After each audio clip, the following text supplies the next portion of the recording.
meaning pay them something that hurts you where you're like, I can't afford this. And then listen really close because we tend to pay attention to what we pay for. So if you're getting free advice, you're probably not going to do much with it. Your life's not going to change. If you go and you go, this is like 20% of my money, that person is going to shoot past whatever you've invested in terms of what you create with your wealth because you're paying so close attention to them. Welcome to the Bulletproof Cashflow podcast. Let's get into the show. Hey everyone, this is Augustino. The idea of retirement treats human beings like worn out factory equipment. When companies feel like you're no longer useful to them, they will just get someone else that's younger. Maybe they're a little bit more faster, but they retire these people because they feel like their productive days are long gone. Well, today's guest understands this premise and believes that people don't stop contributing to life just because they retire. If anything, it gives that person the option to create a life that they want to live. And today, he helps people rethink their retirement concept. He is a professional real estate investor, serial entrepreneur, and best-selling author of 11 books. He has become a multi-millionaire by the age of 25 and then lost his $20 million empire at the age of 30. After what would have been a crushing defeat for many, he had rebuilt his entire fortune. He bought his first rental house on a Visa card, which snowballed into owning 150 rental houses in 7 states in less than 5 years. He founded the Total Control Financial Group in 2010 to help people achieve financial freedom. He and his team focus on creating qualified retirement plans, which are more flexible than traditional IRAs and 401ks. But the main goal of the company is to take Wall Street money out of Wall Street and put it back into Main Street's hands. Now, with all that, I'd like to welcome Damion Lupo to the show. Hey, Damion, thanks for coming on, bud. Hey, man, it's great to be here. Thanks for having me. I think it's going to be great. So it's going to be great. So if you like what Damion has to say, reach him via the contact page at DamionLupo.com. If you like our content, please don't forget to leave a comment and rate the show. Finally, if you text the word freedom to 202-410-4202, get our free ebook, The Bulletproof Guide to Finding a Broker.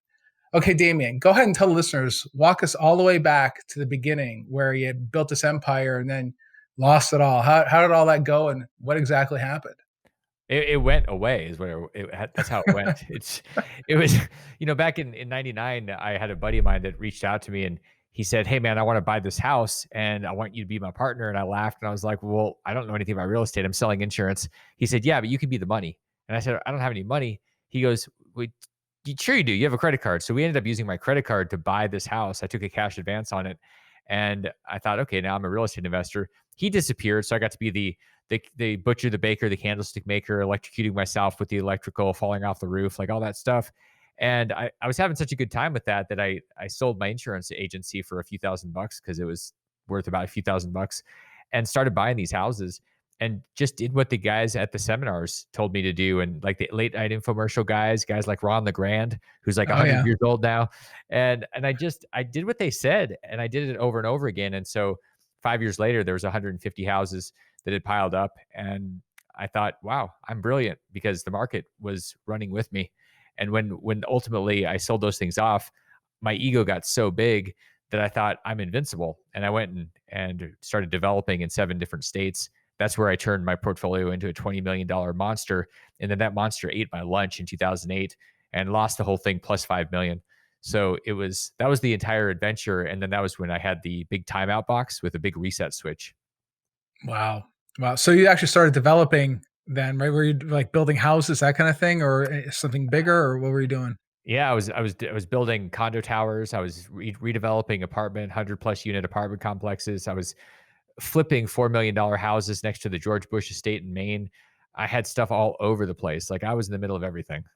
Right. Would you say that's probably one of the key things that people often get mixed up, right? Is that lack of focus? Yeah, I mean, it's one of those things you learn as you go through that. It's one of those mistakes. There was a book by Robert Allen called Multiple Streams of Income, and he has a bunch of things out there, a bunch of books. And the problem people have is that they try to go after multiple streams of income in the beginning instead of like Warren Buffett didn't go out there and say, okay, I'm going to invest in 500 stocks. He might be doing that now, or maybe it's 50, but he started with one thing and he understood it, and he doesn't invest in anything he doesn't understand. It's the same thing with real estate. I went out there and did one thing for like 5 years straight, just buying houses, same type of houses, and in a couple of different states. It was very boring. And then I got so bored, I went out there and tried to do everything at once. And it's a huge, it's not an example. It's a warning. Don't do that. Focus. That Absolutely. That's one of those deadly mistakes, right? That's a deadly mistake. But I would imagine though, yes, you started doing the Visa card to get your first deals, but later on you started using different ways to actually different vehicles, different types of money to get these deals done, right? Yeah, it started off with the credit card because that's what I had in my mind. That's what I had. Most people think, well, I have X number, I have 50,000 or 500,000, and that's their only asset. They don't look at all the other assets: their ability to borrow, their ability to do deals with other people, their ability to create money from thin air. So I started with my credit card. I did that one time, and then after that, I was doing creative financing with people, and then I started raising money from investors and having a lot of partners. So it was just an evolution. The interesting thing is we're not really limited by capital. The only limit we have is our belief system on what our limits are. And I look at people and I just see people putting themselves in shackles. And that's the mission of my life, my companies. It's to break those financial shackles that we've put on ourselves. Yeah. Yeah. Well, I think one of those mistakes that people make is investing with their IRAs, investing with their retirement savings. Because there's so many people, even investors in some of our deals, they had no idea they can use that money and throw down on a deal and amplify their money far more than what they could have done leaving it in the stock market. Well, not only amplifying it more, but it's generally safer because you actually know who the people are. When you put it in the stock market, you can't. Not only do you not know who they are, even if you did, you couldn't get a hold of them. You can't actually ask a question. It's completely a Wall Street casino, and it's a roller coaster for most people, up and down their entire life. So when people hear this, they go, "Oh wow, I can do something other than mutual funds or stocks," which is really cool. The next thing that people have to decide is or figure out what vehicle should they use outside of Wall Street, because some they're not all built the same. And like Right. what you mentioned with the IRAs, that's what most people default into because that's what's marketed the most. It's a $10 trillion industry. So people do it and then they end up with huge problems, huge taxes that they weren't expecting. So there's really better information. And that's what is important for people to have before they go out there and start shooting things. Right. Right. Well, I mean, that's the thing though, too, right? I think I remember when I was a young guy working in corporate America. I was 19 years old. I remember this conversation. HR gets you into a room, and they have the IRA guy at the front, and he's saying that if you put aside $100 a month for the next 40 years, you have $1 million. And I'm like, wow, $1 million, that's amazing. At 19 years old, right? You don't realize you'll be 60 when that happens, right? And $1 million at the age of 60 doesn't really get you very far. No, I mean being a millionaire. I mean, candidly, and for some people, they're like, I only have $6,000, or I have $6, or I'm like, I don't have anything, and so $1 million is better than that.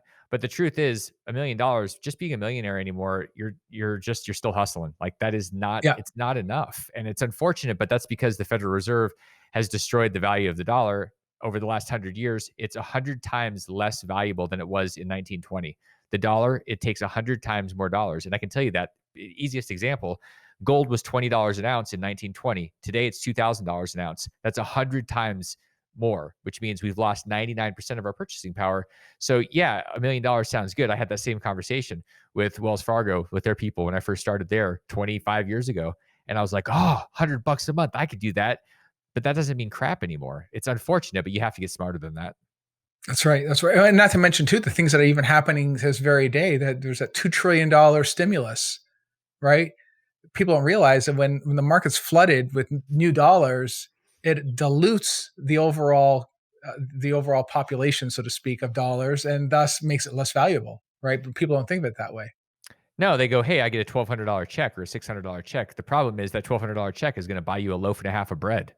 So Right. it doesn't really make it's not good for you. What it's good for, it's good for large giant companies. It's good for super super wealthy billionaires. That's who ends up benefiting from this. The people that are going, I get my free money, y'all are screwing yourselves, and it's really the wrong thing. We have to be smarter than that, and we're basically just being brainwashed and tricked into letting people get wealthier, and it's not making us wealthier. It's actually making us poorer with all the stimulus. That's right. That's right. People don't look at it that way, though. I mean, I don't want to turn this into a political discussion. We can talk about that off camera. but I would say though that for those people that are in that boat right now, where they don't have that nest egg to retire, right? Because I think at this point, the only thing you can one of the things that many people are doing these days is they're trying to prepare for what's going to be happening in the next 10, 15, 20 years. And if someone's later in life, someone's in the fall of their life right now, or hell, even in the summer of their life, they want to start really preparing for that, right? So what sort of things should people be doing? What sort of considerations should people be making? Well, here's the big thing. We're taught to go to work and then make this money and put it in our retirement account. And then one day after ERISA was passed, this is what formed 401ks and IRAs in the 70s or in 1974. All of a sudden, you're supposed to be an investor when you hit 59 and a half or when you retire. Well, we have no training. So what's the answer for everybody? Become an investor. How do you do that? You educate yourself. What do you invest in? You invest in yourself. Like I think everybody's heard this message, but I guess not, because people still go, well, what stock should I buy or what real estate should I buy? And I'm like, none, because you're an idiot. And I say that with love and compassion, that there's ignorance, and I'm ignorant with a lot of things. And I acknowledge that. And I go in and I say, okay, I need to learn. Who do I learn from? And so the first step for anybody that's looking down the road is to figure out how to become an authority in whatever space it is you want to invest in. You need to be some type of authority, or you'll be like I had these clients that came to me, not coming to me as clients. They came to me because somebody referred them and said, talk to Damion about your money. And I said, what do you want to talk about? And they said, well, we've got about 2 million bucks. We're 55 years old. We're not really sure what to do because it was an accident. Like many people, accidentally their 401k went up, accidentally their house was up, but they didn't have any financial literacy. So they said, what do we do? And I took them through a process for a year, and they said, cool, we're good.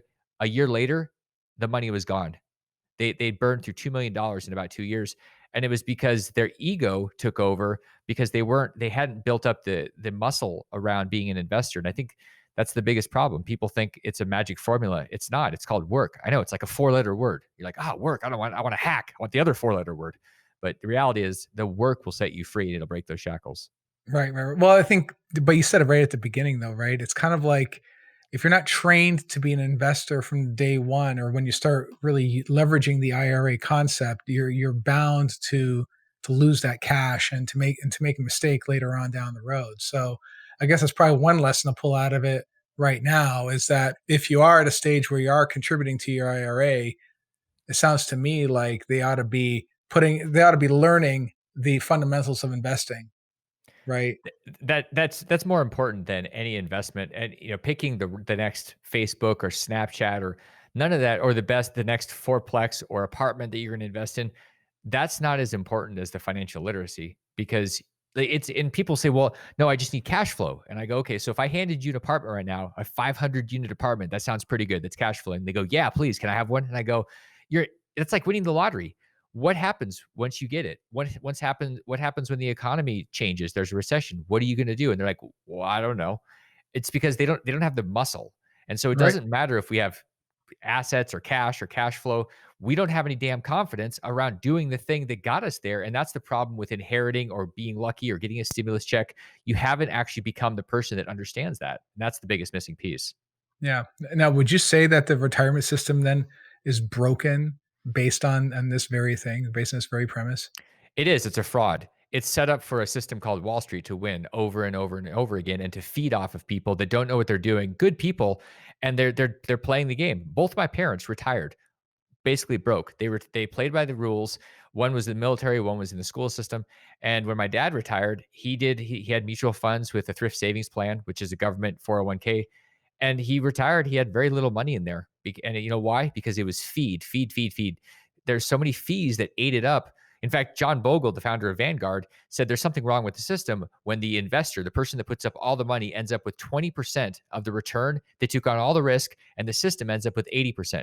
That's what the Wall Street system is doing. It's screwing us because it can, and it markets, and it's got lobbyists. It's a complete fraud. So the retirement system, not only is retirement a dumb idea, but and we can get to that, but the idea of putting your money into whether it's a 401k or giving it to a financial advisor and thinking that you're going to be good because you have a strategy called hope.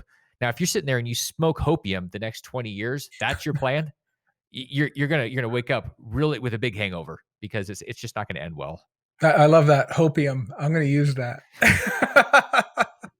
But unfortunately, it's true though, and unfortunately, it's true. I think, and just like we talked about in corporate America, this is what has been pushed on everyone as the thing. This is the solution that you need to follow, right? So what do you do then? So someone's listening. What should they be doing? What sort of vehicles? What sort of methodologies would you recommend that they employ? So I have a process that I built and I taught earlier this year called a peak life, and it stands PEEC. And the first thing, which is interesting because people say, "What do I do?" And I say, "What do you not do?" And they're like, "What are you talking about?" And I go, "P is for purge." And it means purging the stuff in your life, the physical stuff, the people, the wrong assets, the wrong thinking. Like you got to clear space. It's a blank slate principle where you start with an open canvas. And most people have legacy ideas. There's a cognitive bias, which means we're thinking, our brain we're wrapped up in the past. It's a cognitive bias towards normalcy. Like whatever happened last year is what we should work with this year, even though we probably need to throw it away. And so the process is really starting from scratch and then start designing a life. Ultimately, anybody can go from a fourth grade education to being financially free inside of a decade. Usually it's 5 years if they're focused. What I see most people doing is wanting it to happen passively. And I look at them and I go, so you want passive financial freedom? They go, yes, passive income. I'm like, well, passive income doesn't happen passively. They go, what? I go, it's like great sex with your partner. Do you think you're really going to have a long-term sexual relationship if you're passive? They're going to leave. Like they're not going to want to be there. It's the same thing with your money. Your money's going to leave too.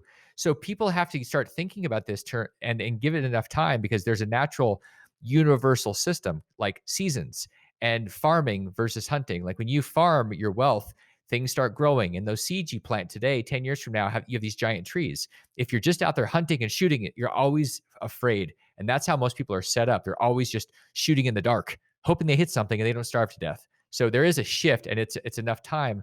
But literally over 10 years, there isn't a single person that I can imagine on planet Earth that could not be financially free. Right, right. Now, is this part of your 6 values of finance, or is that something else? I have a lot of what I have a problem with is I can't stop creating. And it's like, I wake up at 3 o'clock in the morning. I'm like, I got a new idea for a new book or a new thing. And it's because I'm constantly looking for ways to simplify. It's like the peak life. People go, what do I do? And I'm like, well, first off, start getting rid of stuff. And it was because people don't, there's a million things you can do. There's a million opportunities, all these books. I mean, more books are published. I don't even know what the number is, but there's no way to get through them. So you have to start saying, okay, what's the one thing? It's like Gary Keller's book, The One Thing. What's that one thing? And so one of the one things at one moment, what the one thing is going to be your values. Like what is the most important thing to you that will drive your decisions and everything that going forward? Like once you figure out what your values are, every person that comes across your path, whether it's an employee or a partner or a mentor, every investment that comes across your path, you're going to be able to filter it through those values. If you have values, everything is really simple. It's like, nope, yes, nope, yes. It's not, well, maybe sucks. Maybe it's like purgatory forever because nothing happens. It's just like vibrational shit. It's terrible. So we want to make sure that we have clarity around our rule system, and that's where the values come into play. You know what though? It sounds like this filter system. I mean, it takes a while to develop this. This isn't something you just create overnight, right? I mean, it sounds to me like if you're going to be a real entrepreneur, having a filtration system like this is going to be critical to success. I mean, really for anybody for that matter, right? I mean, to me, I get hit on a daily basis, 15, 20 different communications. I mean, a lot of it is garbage. And I have to say, no, no, no, every once in a while you get a good one. But really it takes a muscle though. It didn't happen overnight for me anyway. And I think we naturally want to say yes. There's a great movie called Yes Men with Jim Carrey, which I watch every once in a while because I do more and more no. I like to say yes. Who doesn't want to say yes to people, make them happy, and people like you when you say yes to their stuff. But the reality is, when you say yes, you fill up space, and if you fill up space, it's full. It's not open for other things that actually do really matter to you. So saying no allows you to say yes to the really, really right things. That's right. That's right. And then part of those things too is that what taking that saying yes to that one thing has now taken you off your mark, or it's going to cost you in terms of time, and you're not going to be able to fulfill what you really want to do. And people don't look at it that way. Many people often go through life thinking that they have an infinite amount of time. They're more worried about money, or really they should be less worried about money and more worried about their time. The time is it's the ultimate equalizer, and Yeah. it's that's the most important thing. I find that, like, especially in 2020, I'm really busy and the time's going by really fast, and I have to be, and I'm being really conscious to the fact that if I keep on this path, I'm going to wake up at 60 or 70 years old and go, what just happened? There might be a bunch of money, but some of the most valuable advice is to simply be still. And it's actually one of the chapters in Reinvented Life, the book I wrote in 2010. And I talk about stillness. In stillness, you actually experience your life. And there's also an experience of doing, being out there, and like that's valuable. You can't just like ohm your way into enlightenment. Like it's not gonna, you've got to actually participate. But there's something that gets missed when people are just doing. They're never actually observing anything. They're just on, a hyper, I got to be doing. I got to, like, I can't sit still. And you miss life by being in that state. Yeah, absolutely. Absolutely. Now, if someone is thinking about retirement and they want to get on an investment vehicle, then, all right, they want to try to solve this problem that they have. I know you have the EQRP, right? How does that vehicle fit in for businesses out there, and how can they leverage that to really help them get to their goals of maybe getting some passive income down the road? Well, the thing about the EQRP, it's an enhanced qualified retirement plan. It's a plan that that we worked with the IRS to be able to approve to give to people. And what it does is it gives you the ability to control your retirement money.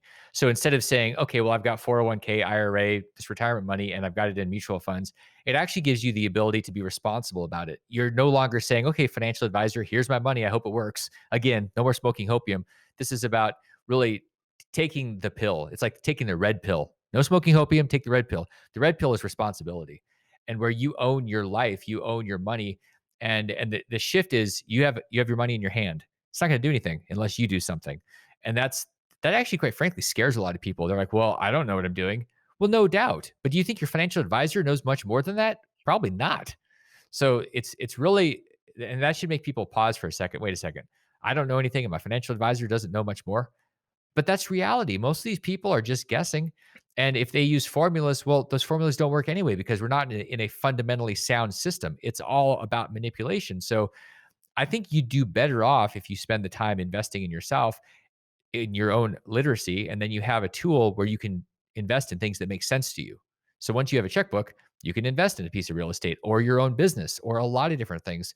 And it's a totally different shift in thinking. It's not something that we're taught in schools or by Main Street or mainstream. It is more Main Street investing. It's just getting away from the Wall Street dogma and lies and manipulation. Oh, hey, listen, I had no idea that you can even do anything like this.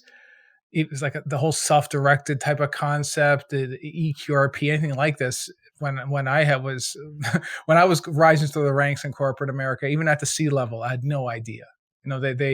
They do a really good job. Wall Street does a good job keeping it off to the side, keeping it as a fringe type scenario. As a matter of fact, when I did bring it up to my advisor that was going to do a self-directed IRA, he just lost his mind. He thought, "Oh my God, I'm losing a client." That's what he was. He was mainly concerned about his own pocketbook because he's no longer getting the fees, That's right? what it comes down to. It's the AUM. And if you haven't heard of that before, it's assets under management. The goal for anybody, whether it's an IRA custodian or it's a financial advisor, it's the billion. Get a billion under management, and everything is gravy from there. You just get this fee income that comes in, and so because you're feeding off of other people. And it's really crazy because you mentioned you didn't know about this, and even at the C level, at years past, I had a person that worked for me who was she was a managing director at JP Morgan, working for Jamie Dimon during 2008. And she left and didn't know about this stuff. And so she cashed in a 401k, paid penalties and fees, didn't even know that she could have an EQRP. And she came in and she goes, I had no idea. And she was working there. But then, that tells you a lot because what happened? Chase just got fined $1 billion for manipulating the gold and silver market, $1 billion fine because they were spoofing the market for the last decade. So that doesn't really surprise me that they would trick their own people and not tell them the truth either because they're screwing everybody. Right, and $1 billion is nothing Well, they to just them pass anyway. it on. They just like say, "Hey, we'll just charge our customers more money." I mean, they're just like uh, we feed off of them anyway. The customers, they're not serving you. They're stealing from you. But anyway, that's another story. But it's an important thing here, right? I mean, for anyone listening right now, you are able to get control of those retirement funds and then invest them in certain specialized things that you can invest in and take control of your financial future. I mean, that's where the bulk of many of these people end up floundering down the road is because they have no vehicle to put it in. I think that's part of one of the reasons why you mentioned it before, Damion, is that people don't know what to do. They got great. I'm sitting on $500,000 I saved up for the last 40 years. What do I do with it now? I don't know anything. That's a whole other issue right there, right? Well, the space that people are in, and I know I see this every day. People are in a place where they're playing not to lose. And if you've ever seen any sports, when we used to have sports, like we watched it when they actually weren't like, there's like sports that happened pre-COVID, those days, you could see when a team was ahead, like when you have a half a million or $1 million, and then you go, I don't want to lose it. And guess what happens? The team loses because we're playing from fear, and it's a very, very destructive energy. And unfortunately, it's a disaster if you don't start training as you're going along. But we tend to, like I said in the beginning, we tend to not really think of ourselves as investors. We just want to be really good at our career. And the problem is you're not going to have your career forever. And so people they have to develop, it's like we have to develop a different muscle system. Like part of us, we become a C-level executive. We spend 30, 40 years and we're like Arnold Schwarzenegger on our right side. And then our investors, our left side, it's like Pee Wee Herman. Yeah. They're really out of whack. And you go, well, I need an investor to go lift up this giant barbell and can't even lift up a pencil. So you have to think about this stuff and go, okay, well, you know what? When's the best time to do this? Old Chinese proverb, 20 years ago, plant the tree then, but next best time today. So you have to start doing something if you don't want to end up being decimated by your retirement. Yeah. I mean, well, and that's the thing though, too. I had to learn the hard way, and I had to learn later in life about all this, because I did the same thing that, by the way, this lady did that you mentioned before, right? When I had this giant 401k with this one company, I had no idea there was even the option. I cashed it out, took the tax hit, and looked at this check. I'm like, great, what am I going to do with this now? I had no idea, zero idea, right? But one thing that I'm doing today, after now, of course, we're doing podcasts and shows like this. Part of this is I'm doing it to introduce people like you to the audience, but another part of it, selfishly, is I'm creating a instruction manual for my son, my kid, right? Hopefully, one day he'll listen to his old man talk about this kind of stuff, right? And I think that's a probably big deal, is educating your kids on these financial matters, because I think there's a lack of education when it comes to really showing our children on how to get rich, or even because that's even a no, right? To talk about getting rich for kids. I mean, it's unbelievable these days.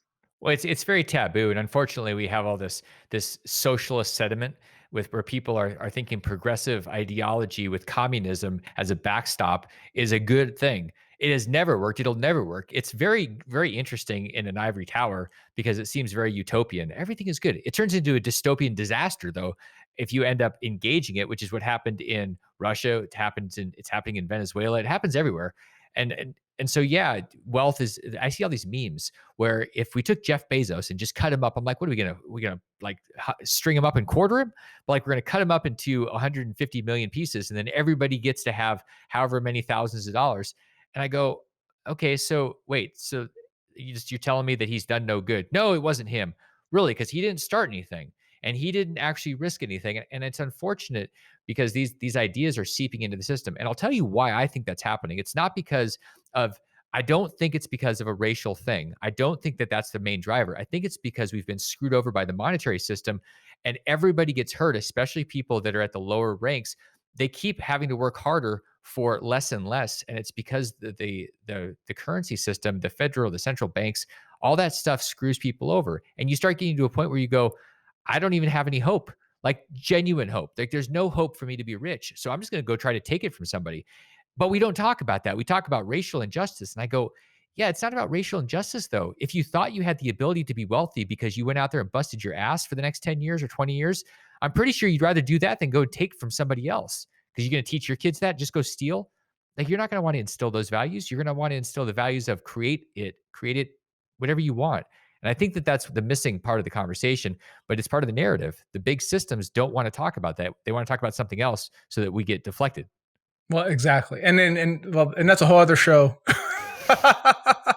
Because that's exactly it. Right? It's a system of control, right? They make everyone upset, and then from there they're able to just start implementing rules and ideas for their own good, of course, right? But it's okay. You want surveillance? Don't worry about that. It's for your own good.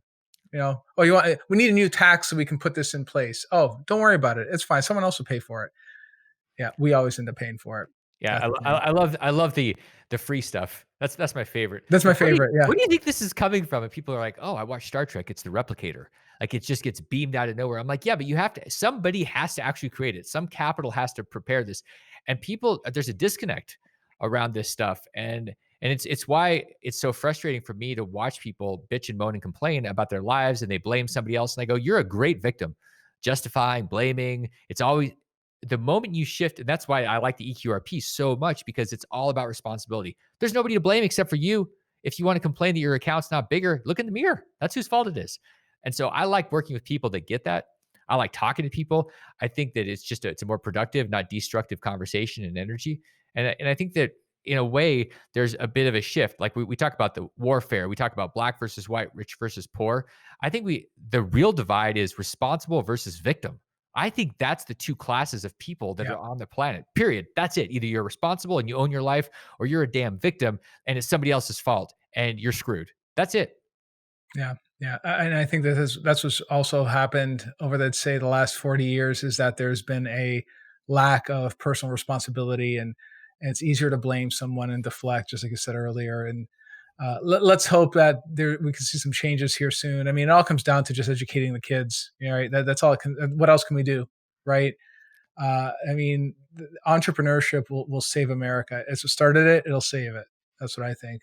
I Honestly, agree because it's not, an entrepreneur is all about self responsibility. It's like, hey, I'm going to get up and I'm going to go do the drive. I'm going to drive it. I'm going to work 15 hours a day, and I'm taking responsibility for my life, for my family's future. Like there is an energy around that. That's why we need a nation of entrepreneurs, not government employees. We don't need to build a bigger government because there's no sense of responsibility. There's a sense of entitlement, and there's a lot of great people that work in the government. The problem is the system by itself is not set up to have a ton of great people. It's set up just to grow on itself and just consume everything, all the resources. So I think that's it. You're right. There's the age of the entrepreneur. Perhaps we're going to shift there. The digital nomads and all these people that are creating stuff, we just need to communicate that more and more to more people and inspire people, not just by teaching kids, but by being an example to them and showing them, hey, this is what's possible. And I'm not apologizing for this. One of the dumbest things I hear people saying is, well, how much did you give back? And I go, give back? I didn't take anything from anybody. I do whatever I can to lift people up, but I'm not giving back. Like that's a dumb saying because it it is basically saying that you've taken something. As an entrepreneur, what have I taken? I've taken up all my time trying to create something better for other people. And people are really twisting things, and we start to get these messages beat into our brain, and unfortunately, people start believing them. yeah. It's really sad to me when I see somebody and they actually believe this stuff, and I go, "Wow, you were brainwashed, man." Well, I think part of it is that there's no frame of reference either. Like I'm from Canada originally, right? So I was born into socialism. And when the government just imposes a 15% sales tax overnight, when I was 16, this happened. I didn't know. I didn't know what communists I didn't know what a communist was or a Democrat or a Republican. I had no concept of these things because I didn't learn it in school. Because that's again what socialism is all about. They don't really educate you on that kind of stuff, right? However, I did know that that was messed up, and I made a vow to myself to get out of that country because I knew that was not going to end well. And and I was right, of course. I mean, not that Canada's going out of business or anything else like that, but nothing happens there, right? Everything's under government control. But I knew that America was the answer, and I really do hate to see what America's going through right now these days. So again, didn't want to turn this into a political conversation, but it always seems to go that way. Part of the politics too is a philosophy. I've had these conversations with Yeah, people. We're in an election year and all this stuff, and there's just this animosity, and people are just dividing, and they're mad. And I think if you say, okay, well, what is the solution? I think you pinned it. It's this the last bastion of hope. It's the light on the hill. It's what America stands for. It's about creating, and it's not about sucking up resources. It's not about just getting a bunch of gold and sitting and hiding on it. It's about creating solutions for other people. I mean, how much more progressive does it get? Socialists say, well, we should do the right thing for everybody. And I'm like, well, I mean, what am I doing every day as an entrepreneur? If I don't do right by my clients, I don't have any clients and I starve to death. So the system naturally sorts itself out. I think the confusing part for people is they're confusing capitalism with statism or corporatism, where there's a lot of manipulation and fraud. But true capitalism, it's a free market, and the market, if you're not doing a good job, you're done. And when you do a great job, and a lot of people are better off because of what you do, there's an exchange of value. And I think that's one of it comes back to the retirement thing, that you really have to start thinking with that brain. It's not about how am I going to go speculate in the market and make 10%. Like you're really just trying to take something. You're not actually contributing anything. And people wonder why their trading isn't working. Well, for one, you're also trading against high frequency traders, these machines that are trading every millionth of a second. So, and you're not creating any value. So the idea with retirement is find ways to create value, invest in things that matter, housing, companies. Like when you start shifting your brain around what you're going to contribute in terms of retirement versus how much are you going to take out of your retirement account, completely changes the energy. And all of a sudden you start watching your shackles break off. I think part of it, though, is that it requires a lot of energy, a lot of time, a lot of self-reflection, and that's got to start today. I think if anybody's listening, they really want to envision themselves having a great retirement or a great second part of their life. It all comes down to start working on the mindset is what it comes down to, right? Yeah, here's the deal. If you're thinking, okay, I got to work on my mind. So I saw this movie called The Secret. That's what I need to do. I need to will a bag of money to hit me in the head. That does not work. Like whether it's God or the universe or whatever you're thinking, nobody's dropping a bag of money from the sky. Like you've got to go out there and do something. So if you just I love meditation, I love the quiet. It doesn't mean that the end result is going to be money's going to hit you in the head. You actually have to go do something about it. Yeah, 100%, 100%. Now, Damion, someone's listening to this right now. I'm sure they got their severe dose of all kinds of different things, right? So, but what is that one piece of bulletproof advice that you would give someone listening? It's fitting that you and I are talking, because I always say, look, if you're trying to figure out what to do, go find the baldest, grayest person that's been out there for 40 years, and that's where wisdom lives. Because I got loveliest locks as a senior in high school, best hair. I have no hair. I have more hair in my arms than I do on my head, and it's like it. And I'm not even very hairy. I'm just very bald. And so the advice is go find the balder, grayer person, pay them pain money, meaning pay them something that hurts you, where you're like, I can't afford this. And then listen really close, because we tend to pay attention to what we pay for. So if you're getting free advice, you're probably not going to do much with it. Your life's not going to change. If you go and you go, this is like 20% of my money, that person is going to shoot past whatever you've invested in terms of what you create with your wealth, because you're paying so close attention to them. And so I would go find the bald, grayer people and engage them, exchange, and then listen and act on what they say. Yep. That's very sound advice, because even though I'm bald, I have some gray, and it certainly works. And you earn it. I really think that the bald, the gray is an earned effect. It's not something that just naturally happens. I mean, especially, I'm 43. I've been bald for years, and it's because I accelerated so much learning. So I didn't spend 50 years Googling things. I spent a decade going out there and doing 200 years worth of experience. And so hair goes away with all the experience. It's just this thing that happens. It's true, though.